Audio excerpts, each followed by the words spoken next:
Bonsoir à tous et bienvenue dans cette édition vespérale du journal sur Finesse Mon Télévision.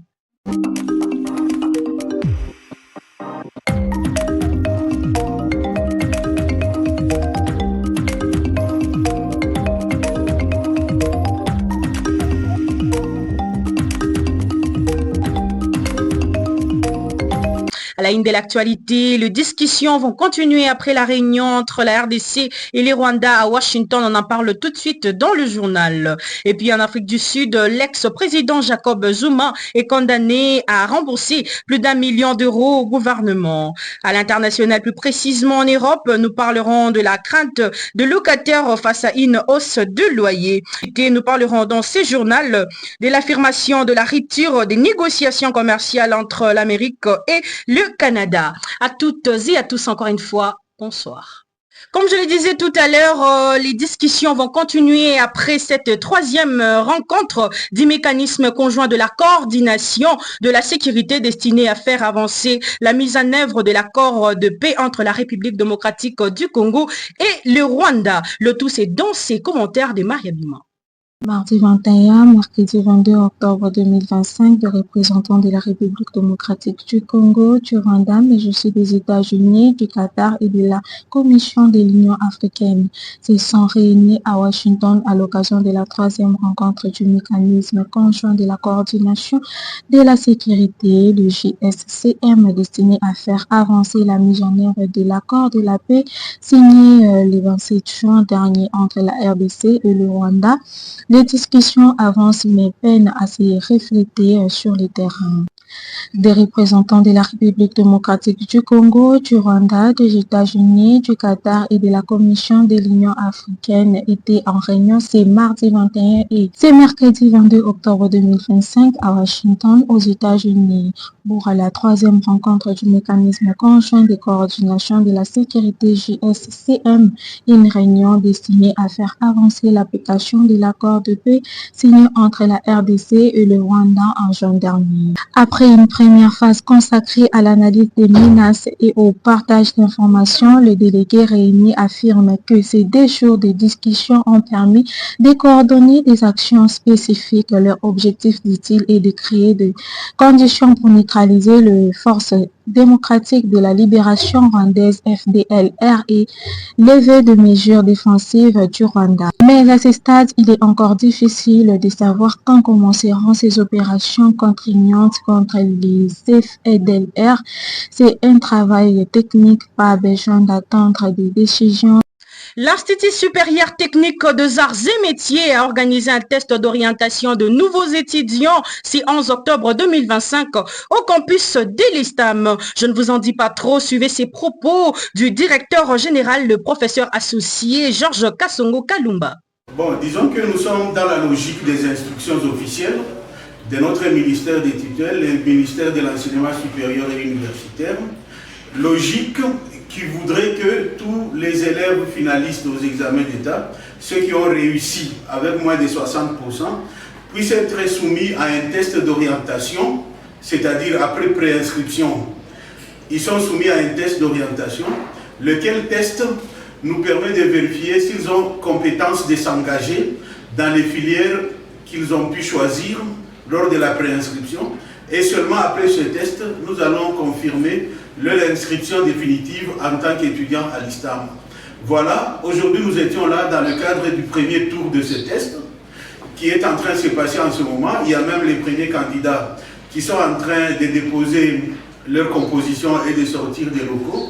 Ça signifie que tout se passe bien et d'ici la semaine prochaine, nous allons devoir publier une première liste consécutive au premier tour de tests d'orientation. Et ensuite, nous allons continuer les préinscriptions pour savoir si nous aurons un deuxième round qui pourrait intervenir d'ici le mois de décembre, début décembre, tout au plus tard. Voilà l'objet de notre présence à nous tous ici au campus. À l'académie 2025-2026, il y a 5 orientations, 5 possibilités qui sont présentées aux différents candidats qui se présentent pour pouvoir poursuivre leur formation à l'ISTAM. Nous avons le département des sciences de santé, n'est-ce pas? Là où nous formons des infirmiers qualifiés avec des sous-branches. Nous avons le département des sciences commerciales et financières, qui est une espèce de département inscrit dans les sciences économiques, dans la catégorie sciences économiques et de gestion. Nous avons le département des techniques appliquées, là où nous avons les géologues, nous avons les constructeurs, nous avons les chimistes, nous avons ceux qui s'inscrivent en électromécanique et en réseau et télécommunications, c'est-à-dire bref, les sciences de l'ingénieur. Et enfin, nous avons le département des sciences informatiques. Donc ce sont ces 5 orientations qui sont proposées aux futurs étudiants de l'ISTAM. Ils choisissent parmi les 5, ou ils choisissent dans les filières au sein de ces 5, et nous les soumettons au test pour vérifier si ils ont de la matière pour pouvoir poursuivre leurs études dans les filières pour lesquelles ils ont opéré le choix. Voilà, en fait, ce que nous organisons à l'ISTAM jusqu'à ce jour. Notre politique réside dans 3 recettes que nous appliquons à fond. La première recette, c'est d'abord l'amélioration des conditions d'encadrement des étudiants. Cette amélioration va de l'amélioration des infrastructures à la formation permanente du personnel enseignant. C'est-à-dire, nous avons des infrastructures très améliorées, notamment les locaux dans lesquels nous nous trouvons ici. Nous venons de bénéficier de l'inauguration de ce campus, avec en son sein une grande salle polyvalente et une dizaine de locaux et de laboratoires pour pouvoir peaufiner davantage la formation de ces étudiants. Et donc, de ce côté-là, d'abord, je remercie notre conseil d'administration qui, grâce à sa discipline et à son encadrement très bien fixé, nous permet d'avoir des infrastructures chaque année améliorées. Mais en plus de ça, il y a le côté managérial de l'institution, c'est-à-dire l'organisation d'abord de l'ossature administrative, mais aussi l'encadrement des enseignants, qui se répercute sur l'encadrement des étudiants. Et ceci est rendu possible grâce à chacun des responsables. D'abord, non seulement au niveau du comité de gestion, au niveau de la section, au niveau des départements, mais aussi au niveau du cabinet du directeur général. Chacun, en ce qui les concerne, conjugue des efforts pour pouvoir participer à la mise en branle de cette institution qui est en train de devenir un éléphant académique à Lubumbashi et qui fera parler de lui dans les années qui viennent, je vous assure. Donc nous avons ces recettes-là, l'amélioration des infrastructures, l'amélioration de l'encadrement du personnel à la fois administratif et enseignant, l'amélioration ou la formation continue des enseignants, mais aussi l'encadrement des proximités au bénéfice des étudiants. Voilà toutes ces recettes combinées qui contribuent aujourd'hui au rayonnement de l'ISTAM et au fait que nous avons chaque année des candidats de plus en plus élevés en nombre qui veulent continuer leurs études dans cette institution. Voilà tout. Initialement prévu pour ce 15 octobre, cette rentrée a été officiellement, à travers une note circulaire, reportée par le ministère au 22, donc le lancement officiel des enseignements. C'est pour cette raison que toute la semaine prochaine sera consacrée aux réunions à tous les niveaux, c'est-à-dire comité de gestion, réunions élargies, comité de gestion, département, section, les réunions administratives, réunions pédagogiques avec les enseignants pour pouvoir fixer de nouveaux objectifs et pouvoir réajuster les objectifs pour l'année académique qui s'annonce avec tout le travail d'encadrement de ces étudiants qui viennent à nous. La formation dédiée à l'agriculture biologique s'est déroulée au groupe scolaire Les Jarmoires du 17 au 19 octobre dernier, initiée par Fabrice Choumi, ingénieur agricole camerounais, dans le but de promouvoir la biodiversité. Stella Mbingilaï pour ses reportages.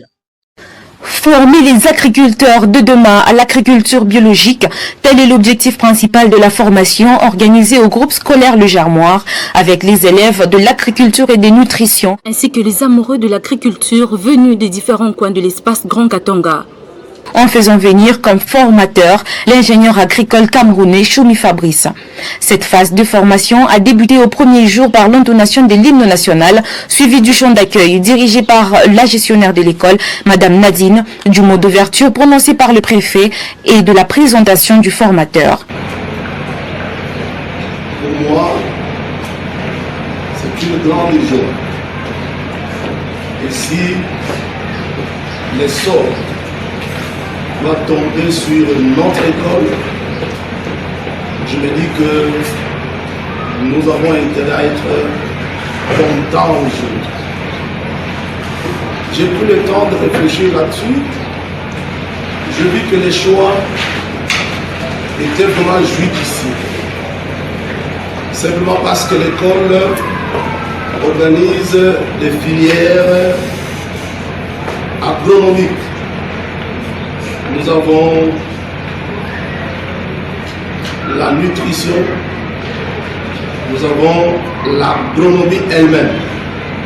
Le premier jour a été marqué par l'apprentissage des notions théoriques sur l'agriculture biologique. Le deuxième et le troisième jour étaient basés sur la pratique.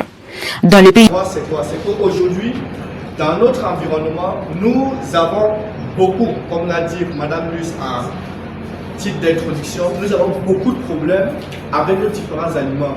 Vous allez avoir beaucoup de personnes qui ont des types de maladies, on a les cancers qui se développent un peu de partout. Et maintenant, mon rôle aujourd'hui, c'est quoi? C'est de vous montrer que l'agriculture biologique, c'est quelque chose de simple. Visage de l'éducation, le groupe scolaire Le Germoir se distingue en offrant une formation concrète à l'agriculture biologique. Cette initiative vise à répondre aux enjeux environnementaux actuels en préparant les jeunes à devenir des acteurs du changement dans un secteur en pleine mutation. Un enseignement au plus près de la nature où les notions sur l'importance du Tithonia diversifolia, appelé communément Bilulunkunja, que plusieurs négligent à Lubumbashi malgré leur présence exagérée dans différents coins. L'usage des urines humaines ou du lapin dans l'entretien du champ agricole afin de permettre une bonne croissance de la plantation et bien d'autres notions. Au-delà des bancs de l'école, le Germoir a choisi une approche pédagogique pratique. Les élèves sont initiés aux principes fondamentaux de l'agroécologie. Ils découvrent l'importance de la biodiversité, la gestion des sols et la réduction de l'utilisation d'intrants chimiques. Nous venons de finir une formation en agriculture biologique qui a débuté donc avec le premier jour la théorie et les 2 derniers jours la pratique. Mes impressions, j'ai une satisfaction 100% parce que c'est l'une des premières fois où lorsque j'ai fait les différentes formations, beaucoup plus ici à Lubumbashi, où on s'est assuré de pouvoir mettre en place, d'assurer la relève. Comme vous pouvez le voir dans ce groupe, c'est un groupe homogène qui est constitué donc des élèves et puis des personnes, des grandes personnes. Alors je sors de là satisfait parce que durant ces 3 jours, j'étais assidu tant sur la pratique, tant sur la théorie. Donc, et puis j'espère aussi que la plupart mettront donc les différentes connaissances en application pour pouvoir permettre à ce que nous puissions donc avoir donc une RDC beaucoup plus prospère, Lubumbashi aussi et le groupe Katanga qui puisse se développer vers une vision plus globale et développer de l'agriculture biologique. Les choses telles que ça se passe, c'est tellement très important, mais dans un cas record, si de telles formations pouvaient revenir chaque fois, même 2 fois l'an, ça sera vraiment bénéfique. La journaliste, et nous avons débuté la formation depuis le 17 jusqu'à le 19 octobre avec l'ingénieur spécialiste M. Ntroum de la nationalité camerounaise. Il nous a formé la façon dont il faut fabriquer les biopesticides, les biofertilisants ainsi que les biostimulants. Pour le premier jour, c'était juste la théorie et la pratique a débuté à partir du deuxième jour. C'est là qu'on a commencé à fabriquer les biopesticides, les biofertilisants ainsi que les biostimulants. Et parmi la pratique, nous avons vraiment fabriqué les biopesticides ainsi que les biofertilisants. Et l'espèce qu'on a appliquée, c'était les Tithonia diversifolia qui jouent le même rôle. Des compétences clés pour l'avenir, le programme de formation ne se contente pas de théorie. Les écoliers apprennent à mettre en pratique des techniques telles que la rotation des cultures, le compostage et la lutte biologique. Ces compétences sont essentielles pour s'adapter aux défis de l'agriculture moderne et garantir une production durable. Un engagement pour l'environnement, l'agriculture biologique est présentée comme une solution pour préserver l'environnement. En adoptant des pratiques respectueuses des écosystèmes, les futurs agriculteurs du Germoir contribueront à la lutte contre le changement climatique, à la protection des sols et la qualité de l'eau, ainsi que la bioalimentation. Le groupe scolaire Le Germoir s'inscrit dans une dynamique d'innovation en formant une nouvelle génération d'agriculteurs à l'agriculture biologique. Il leur donne des moyens de relever le défi de demain tout en contribuant à la préservation de la planète. Pour clôturer cette formation en beauté, la remise des certificats officiels des participations était prévue pour tous les participants. Ces derniers n'ont pas hésité de manifester leur joie. Amener son enfant au groupe scolaire Le Germoir, c'est assurer son avenir. Louis.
En Afrique du Sud, l'ancien président de la République, Jacob Zuma, a été déclaré coupable d'avoir utilisé de l'argent public pour ses propres frais juridiques et condamné à rembourser plus d'1 million d'euros. Suivez ses commentaires.